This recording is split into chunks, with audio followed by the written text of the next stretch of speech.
yo no tengo la menor duda de que si tú eres creyente, tú deseas ambas cosas: vivir para la gloria de Dios, dar frutos para la gloria de Dios. Sin embargo, es debido a ese mismo anhelo que está en el corazón de todo creyente que muchos cristianos se sienten frustrados porque no perciben tantos cambios en su vida, no perciben tantos frutos como quisieran.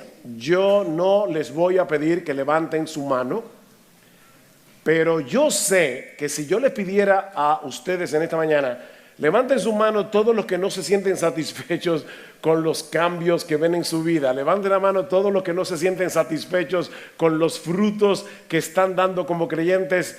Yo supongo que todos van a levantar la mano. Y los que no la levanten, esos son los que más lo necesitan. Así que, mi hermano, si tú estás luchando con esa frustración, déjame decirte que este taller es para ti. Porque vamos a estar hablando acerca de las obras de la carne versus el fruto del Espíritu. Ahora, yo debo hacer una aclaración. A mí me encanta enseñar en un aula y me encanta predicar. Entonces, yo hago una diferencia entre dar un taller y predicar. Yo creo que son dos cosas diferentes. Así que yo voy a estar interactuando con ustedes porque esto es un taller. Sin embargo, como soy predicador, yo sé de antemano que a veces se me van a cruzar los cables y esto se va a convertir en un preditaller. Así que ustedes me van a perdonar por eso. Pero quiero que sepan que yo quiero que interactuemos lo más posible, ¿verdad? Porque este grupo es grande, porque esto no es una predicación, esto es un taller. Ahora, yo supongo que cuando ustedes leyeron el título de este taller, las obras de la carne versus el fruto del Espíritu, ¿en qué pasaje bíblico ustedes pensaron inmediatamente? Gálatas capítulo 5. Y tienen razón, porque ese es el pasaje clave del Nuevo Testamento para hablar acerca del tema del fruto del Espíritu y la lucha que tenemos todos los creyentes entre las obras de la carne, el fruto del Espíritu. Sin embargo, antes de llegar a Gálatas 5, yo quisiera primero que pasáramos por Juan 15. Quisiera por favor que vayan en sus Biblias a Juan capítulo 15, versículos 1 al 8. O sea, antes de ver la fructificación en Gálatas capítulo 5, vamos a ver la fructificación en Juan capítulo 15. Y yo le pido por favor que leamos los versículos 1 al 8. Yo soy la vid verdadera, mi Padre es el viñador. Todo sarmiento o pámpano que en mí no da fruto, lo quita o lo poda. Y todo el que da fruto lo poda para que dé más fruto. Perdón, lo quita y lo poda. Vosotros ya estáis limpios por la palabra que os he hablado. Permaneced en mí y yo en vosotros, como el sarmiento o el pámpano no puede dar fruto por sí mismo si no permanece en la vid, así tampoco vosotros si no permanecéis en mí. Yo soy la vid, vosotros los sarmientos. El que permanece en mí y yo en él, este da mucho fruto, porque separados de mí nada podéis hacer. Si alguno no permanece en mí, es echado fuera como un sarmiento y se seca, y los recogen y lo echan en el fuego y se queman. Si permanecéis en mí y mis palabras permanecen en vosotros, pedid lo que queráis y os será hecho. En esto es glorificado mi Padre, en que deis mucho fruto y así probéis que sois mis discípulos. Este pasaje se encuentra en el discurso del aposento alto. Ahí están registradas las últimas palabras del Señor Jesucristo antes de su arresto, antes de su muerte en la cruz. Ya Jesús les ha dicho a los discípulos que Él va a ser traicionado por uno de los suyos. Ya les ha dicho que pronto vendría una separación entre ellos y Él. Sin embargo, Él no pretende dejarlos solos y desamparados. ¿Qué iba a hacer Jesús antes de ascender a los cielos? ¿Iba a dejar solo a los discípulos? ¿Qué iba a hacer Jesús? enviaría a su Espíritu Santo. Juan capítulo 14, versículo 16. Y yo rogaré al Padre y Él os dará otro consolador para que esté con vosotros para siempre. El Espíritu de verdad, dice el Señor. Y luego en el versículo 23 dice, Jesús respondió, si alguno me ama, guardará mi palabra y mi Padre lo amará y vendremos a Él y haremos morada con Él. Ahora nosotros ya sabemos por el versículo 16 que esa morada del Padre y del Hijo está en nosotros por su Espíritu. Es en ese contexto que ahora el Señor les dice, yo soy la vid, vosotros los sarmientos, vosotros los pámpanos, como lo traduce la Biblia Reina Valera del 60. La vid era un árbol muy apreciado en el mundo mediterráneo, tanto por las uvas como por el vino. Y no solamente por ambas cosas. Como muchos de ustedes saben, yo vengo de una familia palestina y en mi casa, desde que yo soy un niño, siempre había mata de vid. Toda la vida yo viví viendo cómo se cultivaba la vid, cómo mi papá podaba la vid cada cierto tiempo para que pudiera ser más fructífera, pero no solamente por la uva, y obviamente nosotros no teníamos viñedos, pero también por las hojas, porque los árabes preparan una comida que aquí se le llama niño envuelto, pero es con la hoja de la vid, con la hoja de la uva. Ahora, excepto para dar uvas, para hacer vino y para comer niño envuelto, la vid no sirve para nada más. La madera de la vid no sirve para nada. O sea, solamente este árbol sirve para dar fruto. Y en el Antiguo Testamento, la vid era un símbolo ¿de qué? De la nación de Israel. Lo vemos en Salmos capítulo 80, versículos 8 al 9. Dice que Dios tomó una vid de Egipto y la plantó en Canaán. Lo vemos en Isaías capítulo 5, versículos 1 al 7, donde Dios dice, yo hice por mi viña todo lo que se podía hacer por mi viña. Sin embargo, en vez de producir uvas buenas, produjo uvas silvestres. Los vemos también en Jeremías capítulo 2 versículo 21, en Oseas capítulo 11 versículo 1. Israel como nación no dio el fruto que se esperaba de ella. Pero ahora llega Jesús. Y unas pocas horas antes de su muerte, Él dice de sí mismo, yo soy la vid verdadera. No en contraposición a la vid falsa. Esa no es la idea. Sino más bien, Israel como vid no era más que una sombra de mí. Yo soy el verdadero Israel. ¿Recuerdan Gálatas capítulo 3, donde dice Pablo, que la promesa que Dios le dio a Abraham, se la dio a Abraham y a su simiente? Dice, no a sus simientes como si hablase de muchos, sino y a su simiente, la cual es Cristo. Así que Cristo es el verdadero Israel. Eso es lo que Jesús está diciendo cuando dice, yo soy la vid verdadera. De manera que todos esos frutos que Israel no pudo producir como nación, porque fue una nación infiel a Dios, ahora Jesús va a producir esos frutos a través de sus discípulos. Yo soy la vid verdadera, ustedes son los sarmientos y han sido escogidos por mi Padre para llevar mucho fruto. Ahora bien, mis hermanos, ¿de qué fruto es que Jesús está hablando aquí? El Padre los escogió, los conectó a mí como el pámpano a la vid para que ustedes puedan llevar mucho fruto. ¿Cuál es ese fruto? Bueno, algunos piensan que ese fruto es ganar almas para Cristo. Le prediqué el evangelio a una persona, se convirtió, tengo un fruto. Otros piensan que es discipular a los nuevos creyentes. Otros piensan que es todo lo que nosotros hacemos en nuestro servicio al Señor, es poner nuestros dones en operación en el cuerpo de Cristo. Ahora bien, lo cierto es que en Juan capítulo 15, Jesús no nos dice cuál es el fruto. Y yo no creo que sea todo lo anterior. Yo creo que es parte del fruto, pero no es esencialmente el fruto. Sin embargo, en nuestro texto hay dos pistas para saber de qué fruto está hablando el Señor aquí. Vean el versículo 8 otra vez.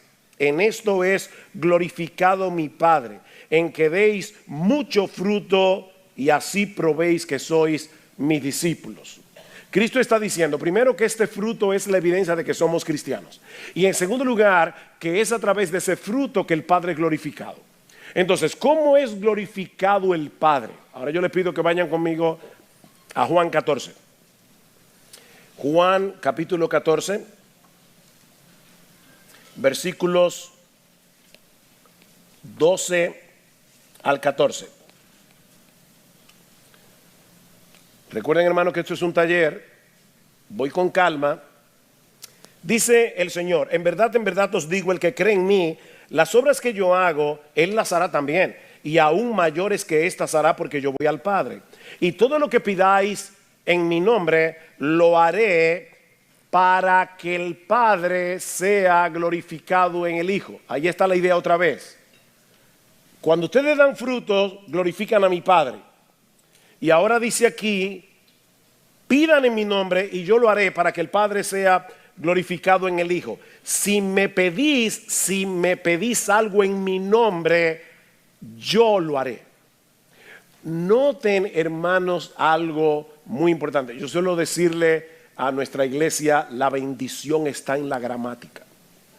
A veces nosotros leemos textos muy rápido y perdemos ciertos detalles. Noten que Cristo no está diciendo, todo lo que ustedes le pidan al Padre en oración, Él les va a dar las fuerzas para hacerlo. ¿Eso es lo que el texto dice? ¿Qué es lo que el texto dice? ¿Pero quién es que lo va a hacer? El Hijo. El Padre solo es glorificado en el Hijo. Así que lo que el Señor promete en este texto es que todo lo que le pidamos al Padre en su nombre, conforme a su voluntad, el mismo Jesús lo va a hacer a través de nosotros, para que el Padre sea glorificado en el Hijo. Ese punto es importante. Mis hermanos, la razón por la que nuestras vidas pueden traer gloria al Padre es por el hecho de que Jesús mora en nosotros y obra a través de nosotros, porque estamos unidos a Él como el pámpano está unido a la vid. Noten el capítulo 14, versículo 20. En ese día conoceréis que yo estoy en mi Padre y vosotros en mí y yo en vosotros. ¿Ven la conexión?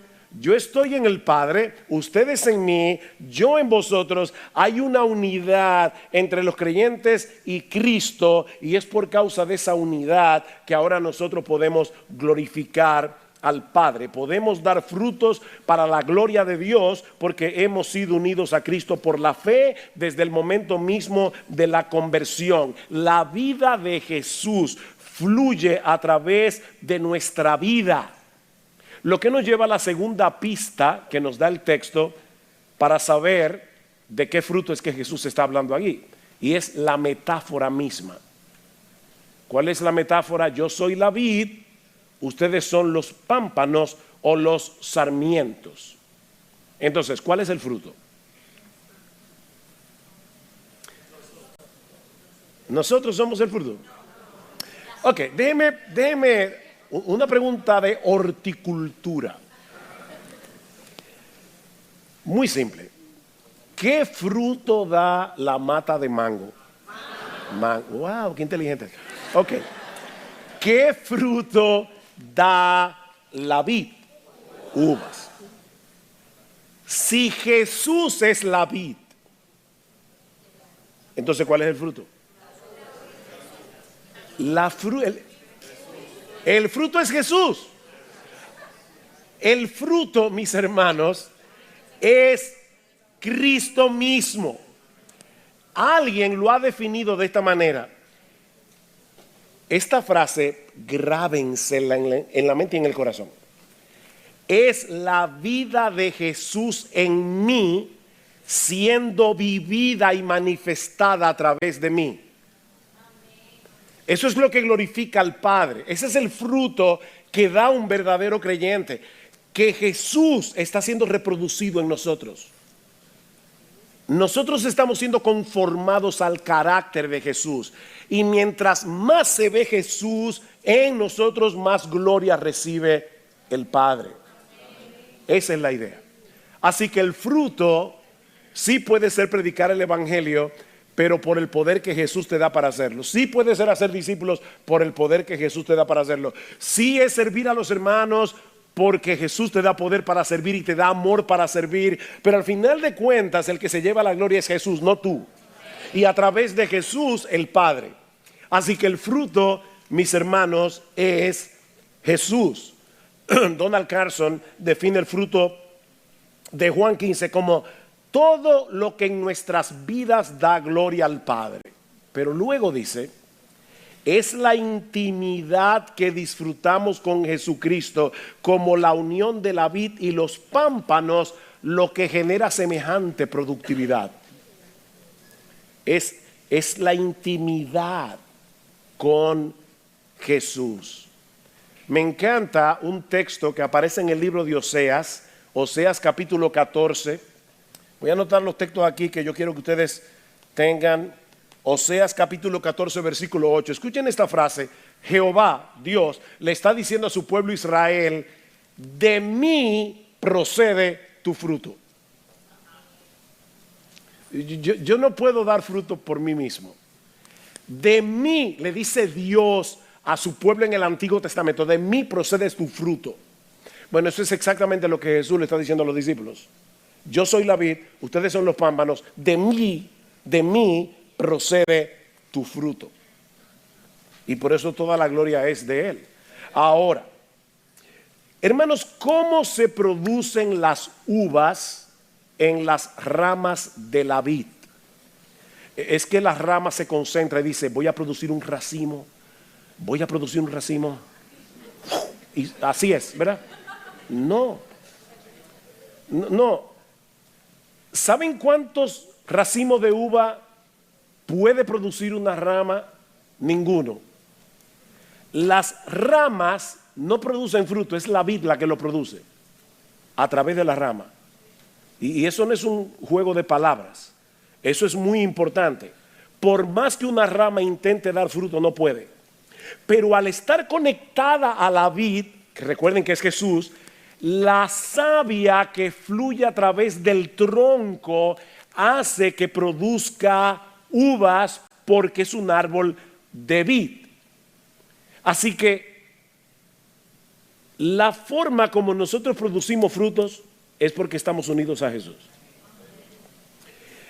Ahora, si eso es así, es Jesús viviendo su vida a través de nosotros, ¿qué responsabilidad tenemos nosotros? Esto es: quédate pasivo y deja que Jesús fructifique, ¿o hay alguna responsabilidad en ti y en mí? Están afinados ustedes. Es interesante notar algo en Juan 15, 1 al 8. La palabra fruto aparece en ese pasaje 6 veces y luego 2 veces más en el versículo 16, así que 8 veces en total. Déjeme hacerle ahora una pregunta, a ver si cuando ya estaba leyendo el texto al principio lo leyeron con atención. ¿Cuántas de esas veces el dar fruto aparece en imperativo, o sea, como un mandato?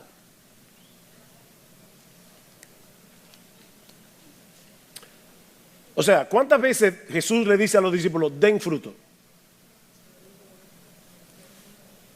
Ninguna. Ni una sola vez. Hermanos, no hay un solo mandamiento en todo este pasaje dirigido al creyente para que produzca frutos. O sea, Jesús no llamó a los discípulos esa noche y le dijo: miren, mañana voy a ser crucificado, luego yo voy a ascender a los cielos, ahora ustedes tienen la responsabilidad de hacer todo vuestro esfuerzo por producir fruto. No. en todo ese pasaje hay un solo mandamiento. Y esa es la clave, mis hermanos, para una vida fructífera. Hay un solo mandamiento y no es den fruto. ¿Cuál es ese mandamiento? Permanezcan en mí. ¿Ven? De hecho, la palabra permanecer aparece 15 veces en Juan capítulo 15, versículo 1 al 8. 15 veces. Así que, hermanos, el foco de nuestras vidas cristianas es permanecer en Jesús, porque separados de Él nada podemos hacer. Ahora, ¿eso qué significa en la práctica? Porque yo le decía a mi esposa cuando salíamos para acá, esa idea de permanecer en Jesús suena tan mística, suena tan abstracta, y yo quisiera, mis hermanos amados, que ustedes salgan de aquí sabiendo qué es lo que tienen que hacer. Permanezcan en Jesús. ¿Qué significa eso? Bueno, de una manera bien simple, permanecer en Jesús no es otra cosa que mantenernos en comunión con Él y en dependencia de Él cada momento de cada día. Permanece en Jesús. Permanecer en comunión con Él y en dependencia de Él cada momento de cada día. Recuerden, todo creyente se encuentran unidos a Cristo por la fe, con una unión indisoluble. Pero una cosa es estar unido a Cristo posicionalmente y otra muy distinta, mantenernos cerca de Él en una forma experimental en cada momento. Hace un momento dijimos que en noviembre pasado mi esposa y yo cumplimos 41 años de casados. Eso quiere decir que hace 41 años ella y yo vinimos a ser una sola carne por el vínculo del matrimonio. Estamos posicionalmente unidos el uno al otro como si nuestras vidas se hubiesen fundido en una sola. Pero esa realidad posicional no produce automáticamente una unidad experimental entre mi esposa y yo, ¿no es así?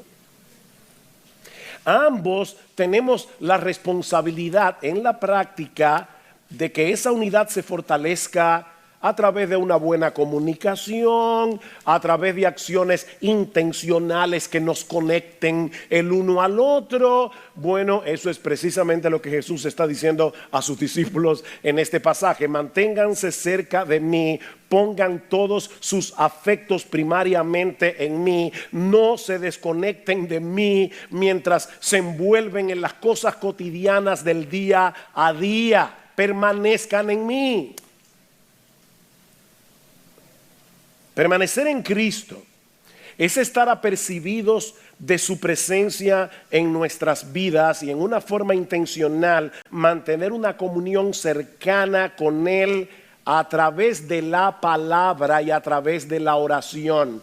Noten los versículos 7, 9 y 11. Si permanecéis en mí y mis palabras permanecen en vosotros, pedid lo que queráis y os será hecho. Ven, la palabra y la oración. Versículo 9. Como el Padre me ha amado, así también yo os he amado. Permaneced en mi amor. Si guardáis mis mandamientos, permaneceréis en mi amor, así como yo he guardado los mandamientos de mi Padre y permanezco en su amor. Estas cosas os he hablado para que mi gozo esté en vosotros y vuestro gozo sea perfecto. Ven, la palabra, la oración, la palabra, la oración.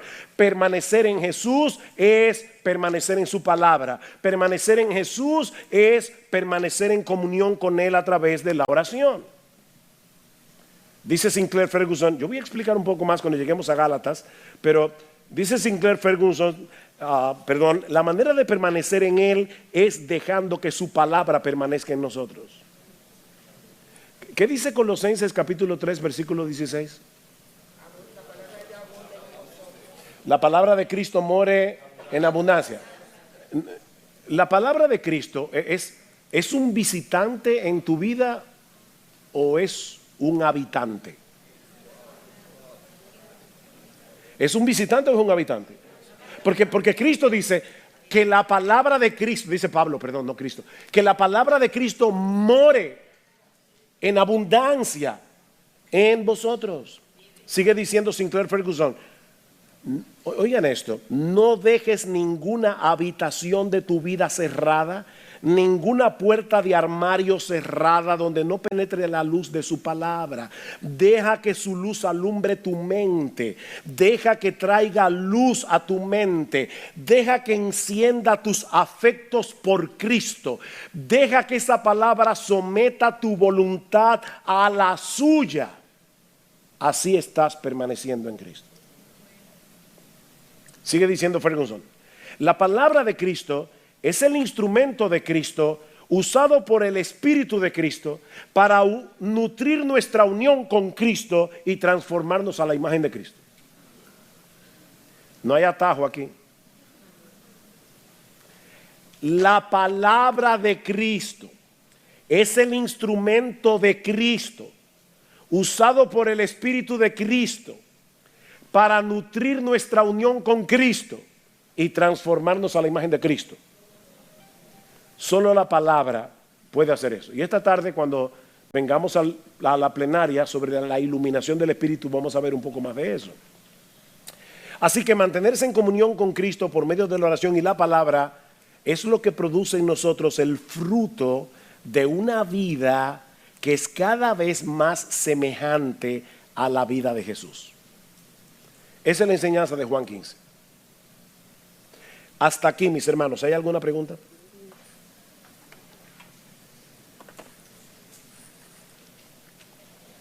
Recuerden que esto es un taller o un preditaller.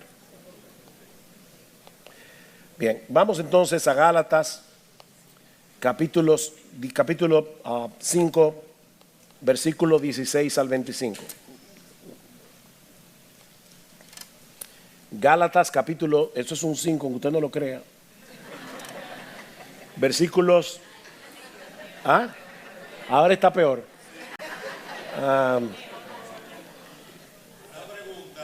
Sí. ¿Quiere decir, o cómo interpretar el texto cuando en forma de mandamiento Juan el Bautista y el mismo Cristo dice, hacer frutos dignos de arrepentimiento, sin que eso conlleve una confusión de obras para salvación? Ahí está hablando de la conversión, no de la vida del creyente, y lo que está diciendo Juan es lo siguiente: no digas que tú te estás arrepentido de tus pecados si tu vida no manifiesta los frutos que son dignos de una vida arrepentida. Pero esa es la entrada a la vida cristiana. Aquí estamos hablando de alguien que ya está dentro. ¿Cómo fructifica? Unido a Jesús. Y ahora vamos a ver en Gálatas que como Cristo vive en nosotros por su Espíritu, el énfasis de Gálatas es en el Espíritu Santo. La carta de Pablo a los Gálatas contiene el mayor número de referencias al Espíritu Santo en promedio de capítulos que encontramos en todo el Nuevo Testamento. Es la carta más densa con respecto al Espíritu Santo. De hecho, el Espíritu Santo se menciona en los capítulos 3, 4, 5 y 6 solamente 17 veces. Porque en los capítulos 1 y 2 son biográficos y por lo tanto Pablo no menciona al Espíritu Santo. Pero eso quiere decir que si hacemos un promedio en los capítulos 3, 4, 5, 6, el Espíritu Santo es mencionado casi 4 veces por cada capítulo y a veces un poco más. Pablo introduce el capítulo 3 de Gálatas. Vamos a Gálatas, por favor. Ahora les voy a decir, como dijo Brian Chappell anoche, sí, que él decía, vamos a trabajar Romanos 8. Pero vamos a trabajar Gálatas ahora. No se lo voy a poner facilito. Vamos a Gálatas 3. Pablo introduce el capítulo 3 haciéndole ver a los Gálatas que la recepción del Espíritu Santo al momento de la conversión no fue una experiencia inicial que ahora podemos dejar atrás y ahora dedicarnos a buscar el favor de Dios por el resto de nuestra vida a través de nuestro esfuerzo de obedecer los mandamientos. Escuchen cómo Pablo comienza Gálatas 3. Oh Gálatas insensatos. Hay una paráfrasis de Gálatas que lo traduce de esta manera. Oh queridos imbéciles de Galacia? ¿Quién os ha fascinado? Y esa palabra que usa Pablo allí es bien extraña, porque es quien los embrujó, quien los hechizó, quién os ha fascinado a vosotros, ante cuyos ojos Jesucristo fue presentado públicamente como crucificado. Esto es lo único que quiero averiguar de vosotros. Los gálatas estaban siendo atacados por falsos maestros que le decían: sí, se está muy bien eso de Cristo, pero ahora ustedes tienen que guardar la ley de Moisés, sobre todo la circuncisión, si ustedes quieren ser partícipes del pacto con Abraham y de las bendiciones del pacto. Y Pablo les dice: ¿ustedes recibieron el Espíritu por las obras de la ley o por el oír con fe? Respuesta, ¿cuál es la respuesta? Por el oír con fe. No fue por las obras del Espíritu, no fue que ustedes estaban guardando los mandamientos y entonces vino el Espíritu Santo como resultado. Fue porque ustedes oyeron el Evangelio y ustedes creyeron en el Evangelio y el Espíritu Santo vino a vosotros. Fue por el oír con fe. Tan insensatos sois que habiendo comenzado por el Espíritu vais a terminar ahora por la carne. ¿En qué sentido Pablo está usando aquí la palabra carne? Esto es importante. No en el sentido de naturaleza pecaminosa, sino en el sentido de: ahora ustedes que comenzaron por la fe y recibieron el Espíritu por la fe, ¿van a seguir guardando los mandamientos para recibir el favor de Dios? O sea, no es que no guardemos los mandamientos, no es que no obedezcamos a Dios. La pregunta es: ¿por qué ustedes están obedeciendo a Dios? Porque si tú lo estás haciendo para ganarte el favor de Dios, tú estás viviendo en la carne. Estás viviendo en la carne. Nosotros obedecemos a Dios no para ser favorecidos por Dios, sino porque ya fuimos favorecidos por Él, solo por Cristo, solo por gracia, solo por medio de la fe. Esto es sumamente importante. Aquí el orden de los factores se altera el producto. Si tú estás tratando de ganarte el favor de Dios a través de tu obediencia, tú estás viviendo carnalmente. Si tú estás tratando de agradar a Dios porque ya fuiste favorecido por Él, solo por gracia, solo por Cristo, solo por medio de la fe, estás viviendo la vida cristiana correctamente. Esa es la pregunta de Pablo. Versículo 4. ¿Habéis padecido tantas cosas en vano, si es que en realidad fue en vano? Aquel pues que os suministra el Espíritu y hace milagros entre vosotros, ¿lo hace por las obras de la ley o por el oír con fe? ¿Cuál es la respuesta? Por el oír con fe. Conectan con Juan 15. Yo oigo la palabra, creo la palabra, y como Cristo mora en mí por su Espíritu, yo produzco frutos. Hacen cosas extraordinarias. Luego en los versículos 6 en adelante, Pablo quiere probar, él va a la historia de Abraham, que desde el inicio de la historia de la redención, la promesa de Dios siempre ha operado por medio de la fe. Mis hermanos, nunca piensen que en el Antiguo Testamento era por obras y en el Nuevo Testamento es por fe. Siempre ha sido por fe. Siempre. Hebreos 11. Los héroes de la fe son de ¿dónde? ¿Del Antiguo Testamento o del Nuevo? Del Antiguo Testamento. ¿Qué dice de la historia de Abraham? Versículo 6. Así Abraham creyó a Dios y le fue contado por justicia. Por consiguiente, sabed que los que son de fe, esos son hijos de Abraham. Y la Escritura, previendo que Dios justificaría a los gentiles por la fe, anunció de antemano las buenas nuevas. ¿Saben lo que dice el texto griego? El Evangelio. Anunció de antemano el Evangelio a Abraham, diciendo: en ti serán benditas todas las naciones de la tierra. Así que los que son de fe son bendecidos con Abraham el creyente. Así que siempre ha sido por la fe, el oír la palabra por la fe. Al llegar al capítulo 4, encontramos cómo los que hemos recibido a Cristo por la fe, hemos sido adoptados en la familia de la fe y recibido el espíritu de adopción. Versículo 4. del capítulo 4. Pero cuando vino la plenitud del tiempo, Dios envió a su Hijo, nacido de mujer, nacido bajo la ley, a fin de que redimiera a los que estaban bajo la ley, para que recibiéramos la adopción de hijos. Y porque sois hijos, Dios ha enviado el Espíritu de su Hijo a nuestros corazones, clamando: Abba, Padre. ¿Por qué tú estás unido a Cristo? Porque el Espíritu de Cristo mora en ti. El Espíritu de Cristo es el vínculo entre nosotros y Jesús. Y ahora llegamos al capítulo 5 de Gálatas, y ahí hay lo que alguien ha llamado un estallido de referencias al Espíritu Santo. De hecho, en los versículos 16 al 26, Pablo menciona al Espíritu 7 veces. Es un estallido. ¿Qué dice Pablo en Gálatas 5:16? Que los creyentes deben andar por el Espíritu. Y hay una promesa aquí: andad en el Espíritu y no cumpliréis los deseos de la carne. Permítanme aquí una referencia griega y van a entender ahorita por qué. La palabra griega que aparece en el versículo 16 es peripateo. En un momento van a entender por qué la referencia. Luego en el versículo 18 dice: si sois guiados por el Espíritu, no estáis bajo la ley.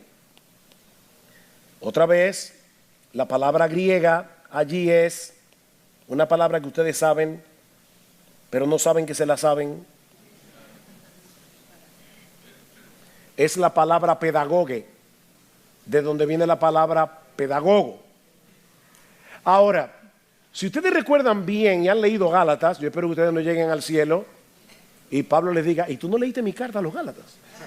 Si ustedes leyeron la carta de Pablo a los Gálatas, saben que ya Pablo ha hablado de un pedagogo anteriormente. ¿Dónde? No, en Gálatas, El ayo. Dice que la ley es un ayo. Bueno, si se aburren pueden oír a Chapel. La ley es un ayo que nos lleva a Cristo porque nos muestra la impotencia de guardar la ley. La palabra ayo es la misma palabra de Gálatas 5, pedagogo. Así que Pablo está diciendo: la ley antes de ustedes ser cristianos era su pedagogo. Eso viene de paidos ago, que significa uno que guía a un niño, ¿verdad? Entonces, la ley era nuestro pedagogo cuando no éramos cristianos y nos guió hacia Cristo. Pero una vez que somos cristianos, ahora tenemos otro pedagogo. Y ese pedagogo se llama el Espíritu Santo. Ahora, otra vez, yo le decía de nuevo a mi esposa, así como la idea de permanecer en Cristo puede sonar muy mística y abstracta, eso de andar en el Espíritu, ser guiado por el Espíritu. Y luego en el versículo 25 dice vivir por el Espíritu. ¿Qué significa eso? Aquí es donde es importante esta palabrita peripateo. Hay tres grandes filósofos griegos que son Sócrates, Platón y Aristóteles. Si quieren un recurso mnemotécnico, piensen en un spa. Sócrates, Platón y Aristóteles. La escuela que fundó Aristóteles en Atenas, él le llamó el Liceo. Pero la escuela vino a ser conocida como la escuela ¿qué? No puede ser, me quedan 15 minutos. Bueno, abróchense los cinturones. Vamos rápido. La escuela peripatética le llamaban a la escuela de Atenas. ¿Por qué? Porque la palabra peripateuo en griego lo que significa es caminar detrás de alguien o caminar en una dirección particular. Aristóteles no enseñaba en un aula como esta, sino que él iba caminando a través del liceo, todos los discípulos iban detrás y Aristóteles les iba enseñando, y es por eso que se llamaba la escuela peripatética. Bueno, cuando Pablo dice aquí, andad en el Espíritu, ¿qué es lo que está diciendo? Que nosotros debemos tomar, les dije que se apretaran los cinturones, yo ahora estaba hablando despacio, pero yo antes era conocido como la boca más rápida del oeste. Así que es tomar la determinación de seguir al Espíritu en su intención de conformarnos al carácter de Cristo, al prestar atención a su palabra, al tratar de discernir su voluntad en su palabra y al obedecerla en dependencia de Él. Eso es andar en el Espíritu.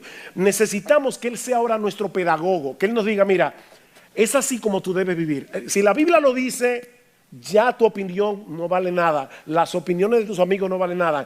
Los consejos de tus canyanchanes no valen nada. El Espíritu Santo en su palabra te está diciendo, óyeme, quítense de vosotros toda amargura, enojo, ira, gritería, maledicencia, toda malicia. No es que yo no lo puedo perdonar. Quítense de vosotros peripateuo. Anda detrás del Espíritu. El Espíritu te está diciendo, no, tú no puedes guardar amargura. Eso es carnalidad. Tú tienes que hacer lo que yo te estoy diciendo. Andate en amor, como Cristo os perdonó. Entonces, como yo sigo al Espíritu, yo voy detrás del Espíritu. Eso quiere decir que la palabra va delante de mí. Yo voy siguiendo la palabra. Eso es, no hay nada místico aquí, hermano. No es esperar un rayo del cielo. No, es que la Biblia vaya delante de ti, porque esta palabra la inspiró el Espíritu Santo. ¿Ven? Así que andad peripateuo detrás del Espíritu. Sigue al Espíritu. Que Él sea tu pedagogo a través de su palabra. Ahora noten, hermanos, que hay una tensión aquí, como dice Thomas Schreiner, entre el poder divino y la elección humana del creyente. Los cristianos somos los que decidimos caminar en el Espíritu o detrás del Espíritu continuamente. Pero al mismo tiempo es el Espíritu el que está obrando en mí para crear nuevos apetitos y dar nuevo poder para resistir a la carne y agradar a Dios siguiendo su palabra. Así que yo tengo una responsabilidad, pero el Espíritu Santo está haciendo algo en mí para que yo pueda hacer eso. Tenemos que aprender a vivir con esa tensión. Ahora, noten otra vez Juan 15 y Gálatas 5. En Juan 15 se nos dice que ahora podemos obedecer a Dios con gozo debido a nuestra unión con Cristo. En Gálatas 5, Pablo nos dice en el versículo 24 que aquellos que somos de Cristo hemos crucificado la carne con sus pasiones y sus deseos. Sin embargo, como el pecado todavía permanece en nosotros, hay una lucha, porque en cualquier momento podemos comportarnos carnalmente. ¿Y cuál es la lucha? Versículo 17. Porque el deseo de la carne es contra el espíritu y el del espíritu es contra la carne. Pues estos se oponen el uno al otro de manera que no podáis hacer lo que deseáis. En otras palabras, la carne tiene una agenda para tu vida. Tu naturaleza pecaminosa, el pecado que mora en ti, tiene una agenda. El espíritu que también mora en ti tiene otra agenda. La carne quiere llevarte a seguir los impulsos naturales que surgen del pecado que todavía mora en ti. Eso es lo que Pablo llama el deseo de la carne, pero literalmente la palabra que usa Pablo aquí es epithumía, que lo que significa es un sobredeseo. Un sobredeseo. Es un anhelo que controla toda tu vida. Mis hermanos, nuestro problema no es que siempre, no es únicamente cuando deseamos cosas malas. Puede ser cuando sobredeseamos cosas buenas, pero las deseamos más que a Dios. ¿Es correcto que un soltero, una soltera deseen casarse? Totalmente legítimo. Si tú deseas casarte, muy bien. Pablo dice, procuren casarse. 1 Corintios 7. Pero si eso se convierte en un sobredeseo, si tú lo deseas más que a Dios de tal manera que aunque tienes a Dios, vives insatisfecho o insatisfecha y con descontento porque tú no tienes eso que sobredeseas, entonces ya es tu naturaleza pecaminosa idolátrica la que te está dominando. Estamos convirtiendo esas cosas en nuestro Salvador. Si yo tuviera eso, yo fuera feliz. Dios no te basta. La lucha entonces entre la carne y el espíritu es una lucha de deseos. El espíritu desea una cosa en nosotros que es completamente contraria a lo que desea la carne. ¿Qué es lo que desea el espíritu? La respuesta otra vez está en el aposento alto. Tenemos que regresar otra vez a Juan 14. Él me glorificará, dice Jesús. Yo voy a enviar mi espíritu, ¿para qué? Para que me glorifique. Yo sé que aquí en Por Su Causa se ha mencionado ese texto varias veces. La obra principal del Espíritu es glorificar a Cristo. Así que, hermanos, lo que desea el Espíritu es mostrarnos a Cristo por medio de su palabra y conformarnos cada vez más al carácter de Cristo. ¿Qué es entonces lo que desea la carne? Que en vez de que glorifiquemos a Cristo, que admiremos a Cristo, que anhelemos ser como Cristo, la carne desea que glorifiquemos, admiremos y anhelemos todo lo que no se parece a Cristo. ¿Ven qué fácil?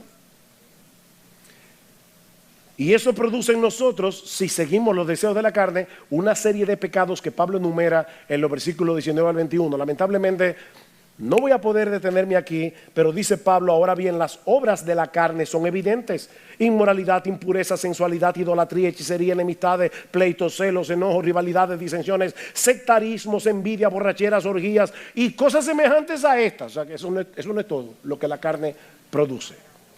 Aquí vemos pecados sexuales, en el versículo 19 vemos pecados relacionales, vemos adicciones al alcohol, a lo que sea, vemos intemperancia, falta de dominio propio. Eso es lo que la carne produce.